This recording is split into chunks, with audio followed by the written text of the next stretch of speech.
ଆଞ୍ଚଳିକ ପାଣିପାଗରୁ ମିଳୁଥିବା ସୂଚନା ଅନୁସାରେ 17ରେ ଲଘୁଚାପ। ଆଞ୍ଚଳିକ ପାଣିପାଗ ବିଭାଗରୁ ମିଳୁଥିବା ସୂଚନା ଅନୁସାରେ 13ରେ ଲଘୁଚାପ। ଦକ୍ଷିଣ ଓଡ଼ିଶାରେ ପ୍ରବଳ ବର୍ଷା ଆଶଙ୍କା। ଖବରଟି ଜାଣିବା ପୂର୍ବରୁ ଆପଣ ଯଦି ଆମ ଉତ୍ତର ପଶ୍ଚିମ ଏବଂ ସଂଲଗ୍ନ ପଶ୍ଚିମ କେନ୍ଦ୍ରୀୟ ବଙ୍ଗୋପସାଗରରେ ଏକ ଲଘୁଚାପ କ୍ଷେତ୍ର ସୃଷ୍ଟି ହେବାର ସମ୍ଭାବନା ରହିଛି। ଏହାର ପ୍ରଭାବରେ ଅଗଷ୍ଟ 12ରୁ 14 ମଧ୍ୟରେ ଓଡ଼ିଶାର ବିଭିନ୍ନ ଜିଲ୍ଲାରେ ବଜ୍ରପାତ ସହ ପ୍ରବଳରୁ ଅତି ପ୍ରବଳ ବର୍ଷା ହୋଇପାରେ। ଦକ୍ଷିଣ ଓଡ଼ିଶାର 6ଟି ଜିଲ୍ଲାକୁ ଅରେଞ୍ଜ ଓ ଅନ୍ୟ ଜିଲ୍ଲାଗୁଡ଼ିକୁ ପାଇଁ ୟେଲୋ ୱାର୍ଣ୍ଣିଂ ଜାରି ହୋଇଛି।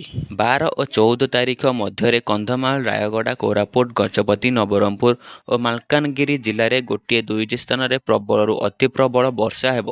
ଏହି ସମୟ ମଧ୍ୟରେ ଗଞ୍ଜାମ, କଳାହାଣ୍ଡି, କନ୍ଧମାଳ, ବଲାଙ୍ଗୀର, ନୂଆପଡ଼ା ଜିଲ୍ଲାରେ କେତେକ ସ୍ଥାନରେ 30ରୁ 40 କିଲୋମିଟର ବେଗରେ ପବନ ସହ ବଜ୍ରପାତ ଓ ପ୍ରବଳ ବର୍ଷା ହୋଇପାରେ।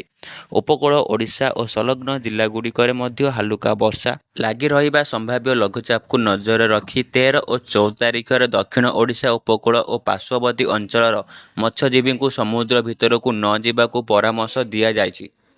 ପାଣିପାଗ ବିଶେଷଜ୍ଞ ପ୍ରଫେସର ସୁରେନ୍ଦ୍ରନାଥ ପଶୁପାଳକ କହିଛନ୍ତି ଯେ 13ରେ ଲଘୁଚାପ ହେଲେ ମଧ୍ୟ ରାଜ୍ୟରେ ନିଅଣ୍ଟିଆ ବର୍ଷା ଲାଗି ରହିବ। 9ଟି ଜିଲ୍ଲାରେ ସମୁଦାୟ ମୌସୁମୀ ବର୍ଷା ନିଅଣ୍ଟିଆ ସ୍ଥିତିରେ ରହିଛି।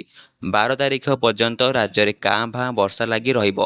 13ରୁ 20 ତାରିଖ ମଧ୍ୟରେ ସମ୍ବଲପୁର, ବରଗଡ଼, ଝାରସୁଗୁଡ଼ା, ଦେବଗଡ଼, ସୁନ୍ଦରଗଡ଼, ମୟୂରଭଞ୍ଜ ଓ କେନ୍ଦୁଝର ଜିଲ୍ଲାରେ କମ୍ ବର୍ଷା ହେବା ନେଇ ଜିଲ୍ଲାଗୁଡ଼ିକରେ ହାରାହାରି 100ରୁ 120 ମିଲିମିଟର ବର୍ଷା ହୋଇପାରେ ବୋଲି ସେ ଆକଳନ କରିଛନ୍ତି। ଆଜି 27 ଜିଲ୍ଲାକୁ ୟେଲୋ ଆଲର୍ଟ ଜାରି ହୋଇଛି। ଆସନ୍ତାକାଲି କନ୍ଧମାଳ, ରାୟଗଡ଼ା, ଗଜପତି ଓ କୋରାପୁଟ ଜିଲ୍ଲାରେ ପ୍ରବଳରୁ ଅତି ପ୍ରବଳ ବର୍ଷା ହୋଇପାରେ।